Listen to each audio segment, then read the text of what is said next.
I'm Johnny, you're watching a V2 Grill, and today it's a lightly smoked Texas style chicken half, all on the Weber kettle using a slow and sear. If you want to see other great videos on the barbecue topic, all you have to do is subscribe. Now there's a lot of recipes out there for Texas style smoked chicken. I like my chicken with a real light smoke.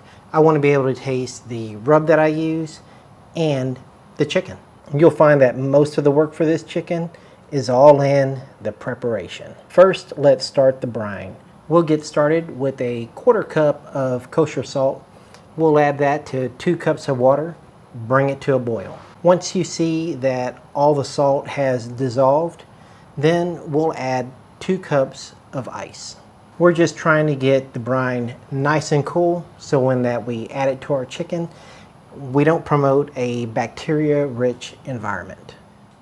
We'll start off with the chicken backbone up. You're going to want to see the elbows of the chicken wings on top and the feet of the chicken on the bottom.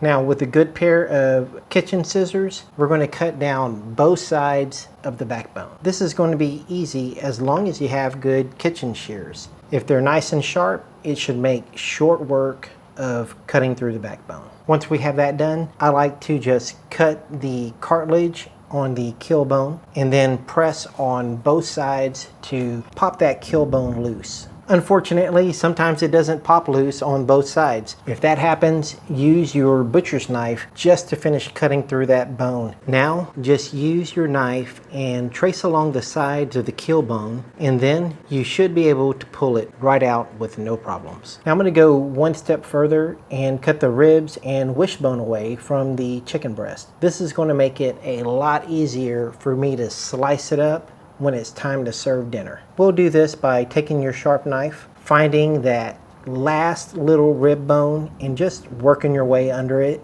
And then I'll use the tip of that knife to trace all the way back to where the rib bone connects to the wing bone.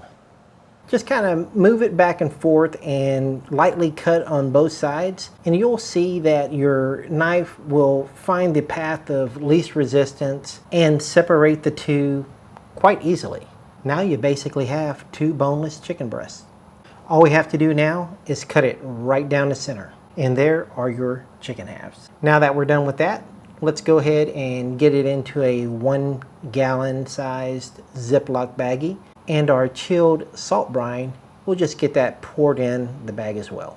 We'll just take that over to the refrigerator and put it in there overnight. Today, we're going to use some B&B lump charcoal, and we'll get our slow and sear filled up halfway. I'm also going to get 1 Weber Chimney Starter filled up halfway as well. Remember, I like a light smoke on my chicken, so I'm going to use a single chunk of oak wood. Now if you search the internet for what temperature to bake chicken at for crispy chicken skin, you're going to find a lot of different perfect temperatures to do that. And now I'm going to give you one more. We're going to try to keep this temperature between 375 and 395. I want the temperature to be low enough so I can get some smoke on the chicken, but I want it to be high enough in order to get a crispy chicken skin. When we're done, we should have a very light pink smoke ring and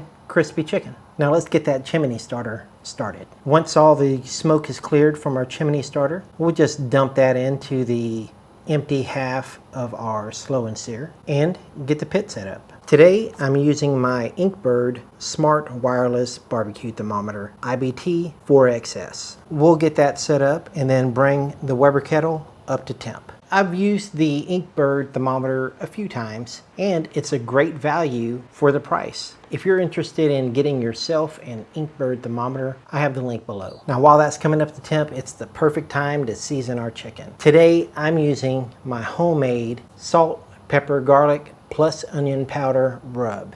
If you haven't seen how I made that, check out the link above. Now there is an art to getting your chicken skin competition crispy. Now, if you want to learn how to do that, all you have to do is go see Kent over at Daddy Dutch Barbecue. He has a video where he shows you step by step how to get competition crispy chicken skin. Once your pit is up to temp, Inkbird will send you a notification on the Bluetooth device that you have it paired with. We'll get the chicken on, and now it's set it and forget it. I'm not going to lift the lid until I get to the desired internal temperature that I'm looking for. Let's go ahead and get the thermometer probe into the chicken breast. I like to put the feet to the fire. Over my experience, this tends to give me the best results. So we'll keep the top vent open and the bottom vent about 3/4 open. Also, there is a difference between when chicken is safe to eat and when it's done. So chicken is safe to eat at 165 degrees, but that doesn't necessarily mean it's done, i.e., when it comes to legs, wings, and thighs. Even though it may be safe to eat at 165, the chicken is not done. Breast meat, if it's at 165, there generally is no pink left in the meat.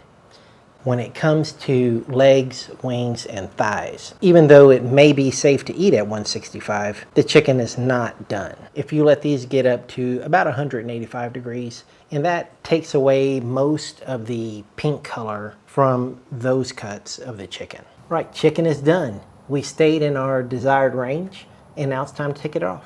Let's see what we got. Also, let's check on how crispy our skin is. Now, listen to this. And there you have it.